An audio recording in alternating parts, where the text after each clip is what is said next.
بھارت نے حملہ کیا تو متناسب سے زیادہ جواب دیا جائے گا. ہم کشیدگی بڑھانا نہیں چاہتے اور نہ ہی کسی اقدام میں پہل چاہتے ہیں. بھارت نے کشیدگی نہ بڑھائی تو پاکستان بھی فوجی کارروائی سے گریز کرے گا. وزیر دفاع خارجہ آصف کا روسی میڈیا کو انٹرویو. دنیا نیوز کے پروگرام ٹونائٹ ود سمر عباس میں گفتگو کرتے ہوئے کہا کہ بھارت سے خطرہ موجود ہے. بھارت نے ایسے ہی ڈرامہ تو نہیں رچایا. بھارت نے تحقیقات کی پیشکش قبول کی تو دودھ کا دودھ اور پانی کا پانی ہو جائے گا. فوج دہشت گردوں کے خلاف بند باندھ کر کھڑی ہے.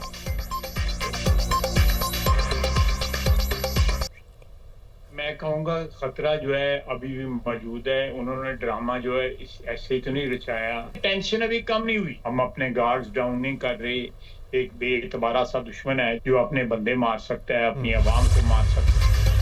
پہلگام واقعہ سلامتی کونسل میں پاکستان کی سفارتکاری کام کر گئی. بھارت ناکام. سلامتی کونسل نے مقبوضہ کشمیر میں پہلگام واقعے کی مذمت کی. تاہم بھارت کی پاکستان کے خلاف خواہش پوری نہ ہو سکی. پلوامہ حملے کے بعد جاری بیان کی طرح سخت زبان استعمال نہیں کی گئی. بھارت اور پاکستان صورتحال کو مزید خراب ہونے سے بچانے کے لیے انتہائی تحمل کا مظاہرہ کریں. سلامتی کونسل.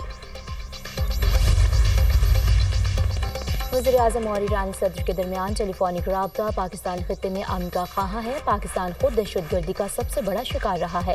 ایران خطے میں قیام امن کے لیے تعمیری کردار ادا کرنا چاہتے ہیں. پاکستان خیر مقدم کرے گا. پاکستان اپنے آبی حقوق کا ہر قیمت پر دفاع کرے گا. وزیراعظم نے پانی کو بطور ہتھیار استعمال کرنے کے بھارتی فیصلے کو ناقابل قبول قرار دیا. ایرانی صدر نے خطے میں قیام امن کے لیے پاکستان کی کوششوں کو سراہا. وزیراعظم نے پہلگام واقعے کے پس منظر بھارت کے اشتعال انگیز کارروائیوں پر پاکستان کے موقف سے آگاہ کیا. دھماکے میں انسانی جانوں کے ضیاع پر تعزیت اور ہمدردی کا اظہار. خطے میں حالیہ پیش رفت پر بھی تبادلہ خیال.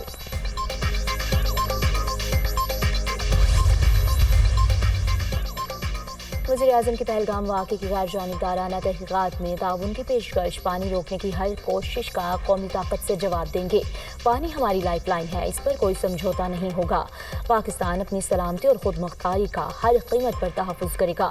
پاکستان کی مسلح افواج ملک کی حفاظت کے لیے مکمل طور پر تیار ہے. کسی کو غلط فہمی کا شکار نہیں ہونا چاہیے. مہم جوئی پر 2019 کی طرح منہ توڑ جواب دیا جائے گا. وزیراعظم شہباز شریف کا PNA کاکول میں پاسنگ آؤٹ پریڈ کی تقریب سے خطاب. دو قومی نظریہ گودی میڈیا کا مضحکہ خیز propaganda. Army chief general Syed Asim Munir نے دو قومی نظریے کی اہمیت اجاگر کی تو بھارتی میڈیا سٹ پٹا گیا. روایتی واویلا شروع کر دیا. Army chief general Syed Asim Munir نے کہا, بھارتی میڈیا اور سوشل میڈیا روایتی جھوٹے پروپیگنڈے سے تاریخ کو مسخ نہیں کر سکتا. مسلمانوں کی زندگی کے تمام پہلو ہندوؤں سے مختلف ہیں. ہمارا مذہب, رسم و رواج, روایات, سوچ اور اذان ہندوؤں سے یکسر مختلف ہیں. دو قومی نظریے کی بنیاد یہ تھی کہ مسلمان اور ہندو دو قومیں ہیں, ایک نہیں. ہم نے پاکستان کے لیے بہت قربانیاں دی. ہم اس کا دفاع کرنا جانتے ہیں. پاکستان کا پہلگام واقعے کی شفاف تحقیقات کا مطالبہ. پہلگام ڈرامہ بے نقاب اور حقائق سامنے لانا چاہتے ہیں. پہلگام واقعے سے پاکستان کا کوئی تعلق نہیں. اپنی سالمیت پر کوئی سمجھوتا نہیں کریں گے. پاکستان میں ہونے والی دہشت گردی میں راہ ملوث ہے. بھارت نے پاکستان میں ہونے والی دہشت گردی کی مذمت نہیں کی. پاکستان کشمیریوں کی حمایت سے کبھی پیچھے نہیں ہٹے گا. وزیر داخلہ محسن نقوی کی پریس کانفرنس. کسی بھی مہم جوئی کا سخت ترین جواب دیا جائے گا, یقین محکم ہے. پاکستان قائم اور دائم رہے گا. فیصلہ کیا گیا. قومی وقار اور عزت پر کوئی سمجھوتا نہیں کیا جا سکتا. بھارت کے لیے بہتر ہوگا کوئی پنگا نہ لے. پہلگام واقعے کے بعد 10 منٹ میں FIR ہونا پری پلان نہیں تو کیا ہے. سمتاز معاہدہ کوئی معطل نہیں کر سکتا. نائب وزیر اعظم اسحاق ڈار کا تقریب سے خطاب.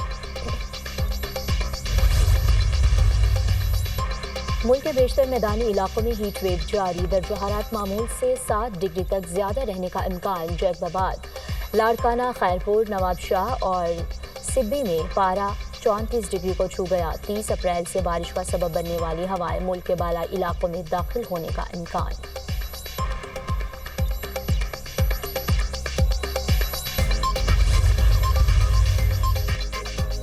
پاکستان کی چین سے مزید 10 ارب یوان کی درخواست. وزیر خزانہ محمد اورنگزیب نے غیر ملکی میڈیا کو انٹرویو میں کہا, پاکستان سال کے آخر تک چین میں 10 ارب یوان کا بانڈ جاری کرے گا. پاکستان نے IMF کے ساتھ کلائمیٹ فائنینسنگ کے تحت نیا پروگرام شروع کیا ہے۔ امید ہے IMF بورڈ مئی میں $1.3 ارب پروگرام کی منظوری دے گا اور $7 ارب پروگرام کے پہلے جائزے پر بھی دستخط ہوں گے۔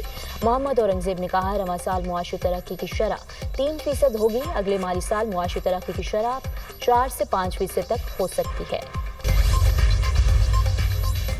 سیکیورٹی فورسز کی خیبر پختونخوا میں 3 مختلف کارروائیاں، فتنہ خارج کے 15 دہشت گرد جہاں مواصل، شدید فائرنگ کے تبادلے میں لانس نائک، عثمان محمد اور سپاہی عمران جامع شہادت نوش کر گئے۔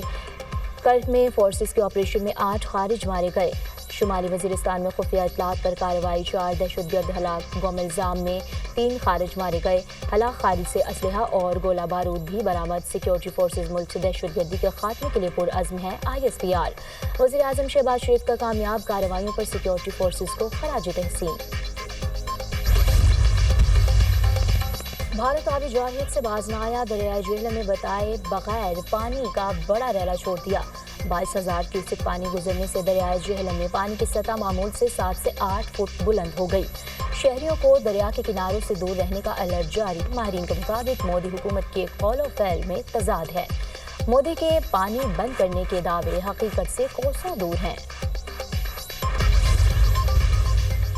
ایران کے شہر بندر عباس کے پورٹ پر دھماکہ، 14 افراد جاں بحق، 750 سے زائد زخمی۔ دھماکے سے قریبی عمارتوں اور گاڑیوں کو بھی نقصان پہنچا۔ دھماکہ آتش بیر مواد کے گودام میں غفلت برتنے سے ہوا۔ ابتدائی تحقیقاتی رپورٹ۔ ایران کا پورٹ دھماکے کی وجہ منظر عام پر لانے کا اعلان۔ چاہے جو بھی ہو، ہم ذمہ داروں کے خلاف قانونی کارروائی کریں گے۔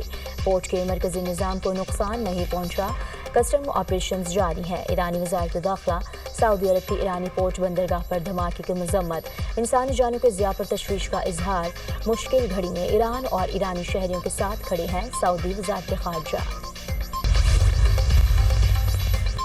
پنجاب میں DNA کے لیے مرکزی ڈیٹا بیس بنانے کا فیصلہ۔ پنجاب فرانزک سائنس ایجنسی صوبہ بھر سے DNA ریکارڈ اکٹھا کرے گی۔ DNA ڈیٹا بیس سنگین جرائم کے ملزمان کے بروقت شناخت میں مددگار ہوگا۔ صوبہ بھر کے جیلوں میں موجود قیدیوں کا DNA بھی ڈیٹا بیس میں ریکارڈ کرنے کا فیصلہ۔ سیکرٹری داخلہ نور الامین کی ہدایت پر ماہرین کا ورکنگ گروپ تشکیل۔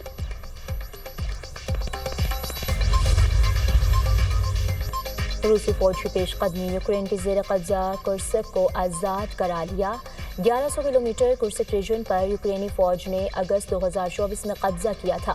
محاذ جنگ پر ہلاک اور زخمی یوکرینی فوجیوں کی تعداد 76,000 ہے۔ روسی آرمی چیف کی صدر پیوٹن کو بریفنگ۔ امریکی صدر ڈونلڈ ٹرمپ سے یوکرینی صدر کی ملاقات۔ ٹرمپ نے کہا روسی صدر ولادیمیر پوٹن جنگ بندی نہیں چاہتے۔ گزشتہ چند دنوں میں یوکرین پر میزائل حملوں کی کوئی وجہ نہیں تھی، اب روس سے پابندیوں کے ذریعے نمٹنا پڑے گا۔ زیلنسکی نے ٹرمپ سے بات چیت کو تعمیری قرار دیا۔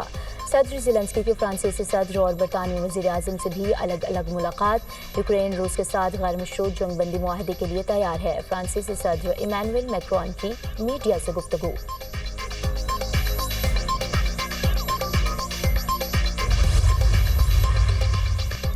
غزہ میں فلسطینیوں کی نسل کشی جاری، اسرائیلی حملوں میں مزید 40 فلسطینی شہید، درجنوں زخمی، پناہ گاہوں میں فلسطینی فیملیز بھی غیر محفوظ۔